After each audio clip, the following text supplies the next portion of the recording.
This 2020-21 Vendee Globe Round the World Race Report is brought to you by Pantanius Professional Race Cover, your tailor-made racing yacht insurance. The Franco-German skipper, Isabelle Joschke, has been forced to abandon her Vendee Globe on the 62nd day of racing, after a further failure of the keel canting system on board her IMOCA MACSF. Joschke was lying racing in 11th place, racing in difficult conditions, in 30 to 35 knots of wind in the South Atlantic, some 1,100 miles east of the Argentinian coast. During the late afternoon today, Saturday 9th January, Joschke realized that the hydraulic cylinder, which was holding her keel centered, had failed. After the main keel canting system failed on January 3rd, she had been sailing with the keel centered, held in place by this replacement ram. But the keel is no longer held centered. She immediately lowered the mainsail and was sailing under storm jib to keep the boat as stable as possible. Alain Gauthier, MACSF team manager, explained, "Isabelle is currently taking stock of the situation. She has reduced speed completely, to minimize the effect of the waves, and to make sure water doesn't get into the boat. The first problem is that she is sailing in the direction of the depression, and conditions will deteriorate overnight. Tomorrow, a shift in the wind direction should allow her to escape to the northeast, to escape this low pressure, and flatter seas should make things easier. It is obvious that Isabelle can no longer continue with her Vendee Globe, and will have to retire. We are in constant contact and are studying the various options with her for the next few days." On Sunday, January 3rd, the hydraulic keel cylinder ram became detached from the keel head, so Joschke could no longer cant the keel. A false cylinder was put in place which fixed the keel in the vertical position, and it was this cylinder which has now broken. On the 1800 hours ranking, Isabelle Joschke was in an 11th position, the first woman in this Vendee Globe fleet. She was having a remarkable race, going well in the main peloton after dealing with each and every one of several technical problems. She has shown great determination and mental strength, but this evening she is devastated to have to pull out of the race, when she had sailed 21,224 miles of the race course and had just 5,853 nautical miles to sail to the Les Sables d'Olonne finish line. The Pacific is proving particularly unrelenting for the Vendee Globe competitors still racing eastwards towards Cape Horn. There might be the odd pause for a few hours before the next low-pressure system kicks them along the course, towards Deliverance, and the big left turn out of the Southern Ocean and into the more sheltered waters of the Atlantic. The next wagon train of IMOCA 60s, presently routing their approach to the Horn, is led by Switzerland's Alain Roura, with Arnaud Boissières and Britain Pip Hare, all close behind. These three musketeers should pass between Sunday night and Monday lunchtime. Roura, 27 years old, heading for his second consecutive Vendee Globe Cape Horn rounding, and Boissières his fourth, have gained miles against Hare today, as the British skipper stays a little bit conservative after her rudder problems, and conserves her energy for the final push, which will be in strong winds on a big low-pressure system.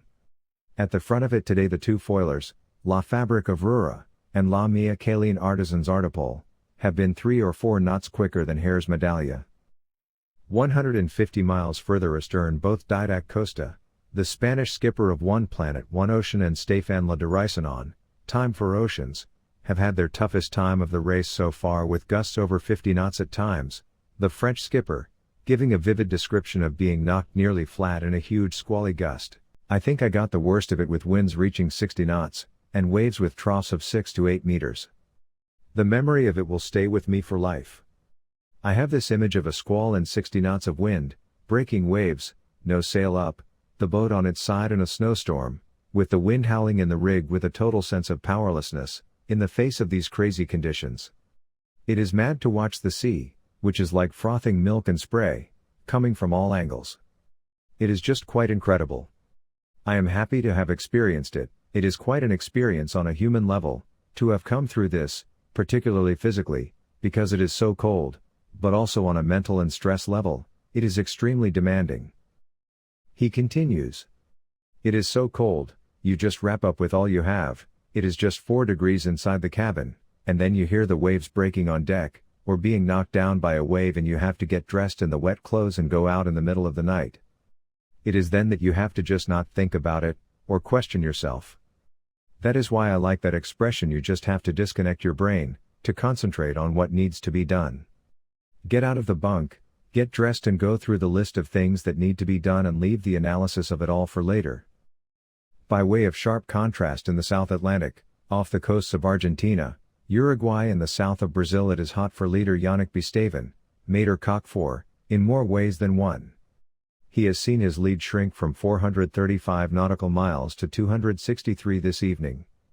And in second place Charlie Dalin is pushing a Pivia very hard in near-ideal foiling conditions, flat seas and 15 to 17 knots of breeze, constantly making 23 to 25 knots averages to be 50 miles ahead of third place Thomas Ryant, in linked out. Dalin told Argentina's 3 times Olympic medalist, Santi Lang, today on the Vendee Globe live show, "I have good conditions to go fast, I currently have 22 to 23 knots of boat speed for 15 knots of wind. So, I am on the right foil. The sea state is getting flatter and I can feel the distance between Yannick and me shrinking, so I hope that carries on for as long as possible. It is not going to be a straight line for me onwards, but there is an opportunity here and I am on it." Lang, like Dalin, a qualified naval architect, asked about the foiling ability of the new generation boats in the south, and how close they have been to hopes and what they saw during training. Dalin replied, "It is a lot related to the wind stability. If it is a very gusty day you cannot carry as much sail as if the wind was more stable. And also, the sea state. The sea state was the biggest problem in the Southern Ocean. In the Indian and part of the Pacific we just could not push.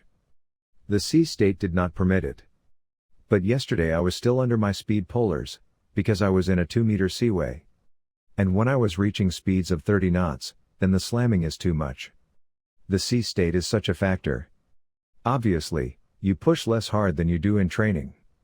You cannot be trimming on the sheets all the time, you have to be able to leave the boat, to go when you are sleeping. You run a few percent below what the boat could do." Of the wind conditions and strategy ahead, Dalin concluded, "It is going to be a complicated days ahead, dealing with the high pressure, which will pass behind Thomas and I, and there will be transitions, and the trade winds, and this high pressure which is really complicated with a big area of no wind. It is changing all the time on the grid files. It is going to be a tough ascent to tackle, I see there is an opportunity to catch up. So hopefully it will go okay." In 9th place, this evening Germany's Boris Herrmann has ground in, Italian skipper Giancarlo Pitot, and the two were racing in sight of each other. 660 miles behind Bestaven, and 134 miles from 5th, Herrmann said, "I am in sight of Giancarlo. We are through the strongest winds on the low, I think. It is pretty light right now. I am a little suspicious this might be just a little joke, to knock us down, in half an hour, or do we set more sail? I think I might go up to the J2 from the J3 and 2 reefs." The sea state was better than expected? In general, this whole system was gentler than expected. I was not looking forward to the system, but in the end so far so good. Now we are sailing downwind with this low for 12 hours or so, then jibing away. We have a huge lull Sunday evening, before we enter the trade winds. I think I will postpone my champagne until we are in the trade winds. There is always something to do, and there is not yet a moment to appreciate champagne properly.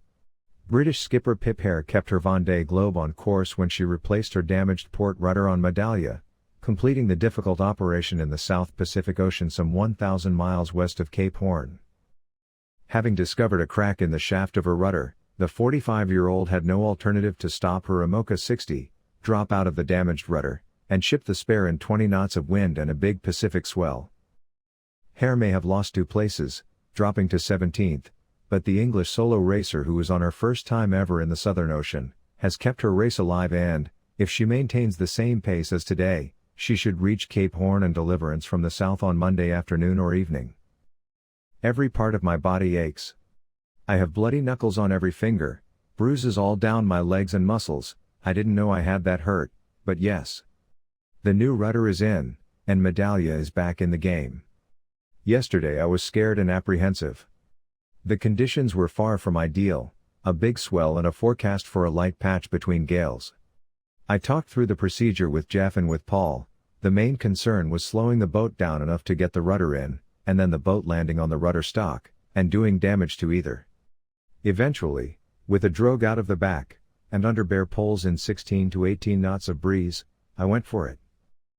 She noted this morning, I think the whole procedure took about an hour and a half, with many hours of preparation and packing up, before and after. My heart was in my mouth for the whole time. I ran around the cockpit, winding winches, pulling ropes, sliding over to the back of the boat to grab, yank, manhandle, rudder ropes and anchor chain. Once I was committed to doing it, there was nothing that was going to get in my way. There were some tough moments and I had to plead with my boat, and the ocean, a couple of times, but when that new rudder stock finally came shooting up through the deck level bearing, the out loud whooping that came from me, could easily have been heard for miles around. If anyone had been there to hear it.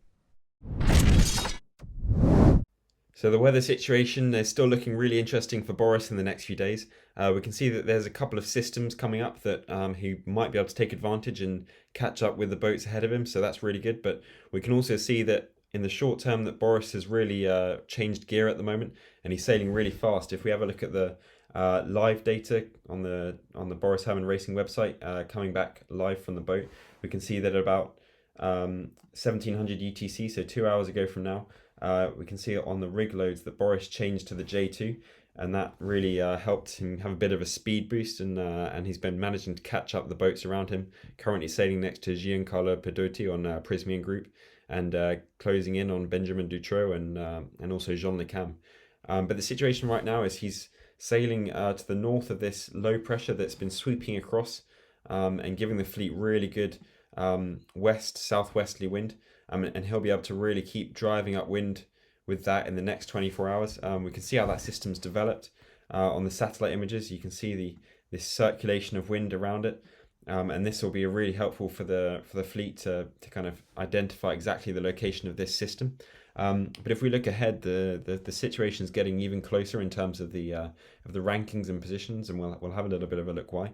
So if we go to 24 hours from now, so what will have happened is this low pressure system will have moved out the way, and the next system the fleet will be sailing in is this high pressure that's re-established off the coast of South America.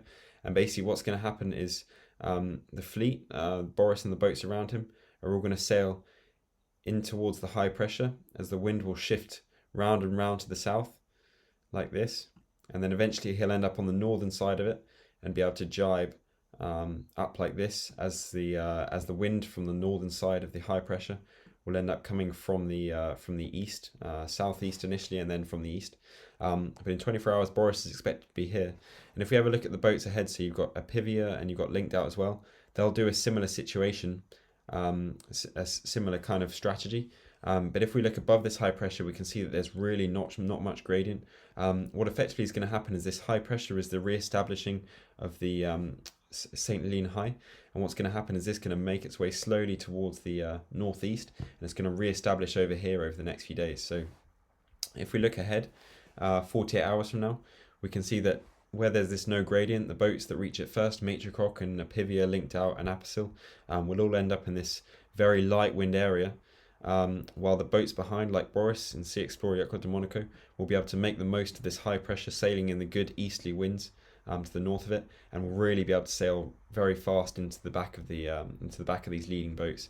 So there's a massive opportunity here to gain some miles and really closing on the leaders. So expect to see in the next few days some change in the rankings, and also much more compression than what we've seen in the last few days.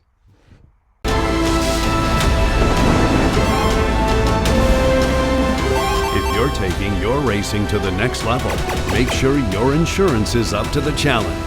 Pantanius Professional Race Cover. This 2020-21 Vendee Globe Round the World Race Report was brought to you by Pantanius Professional Race Cover, your tailor-made racing yacht insurance.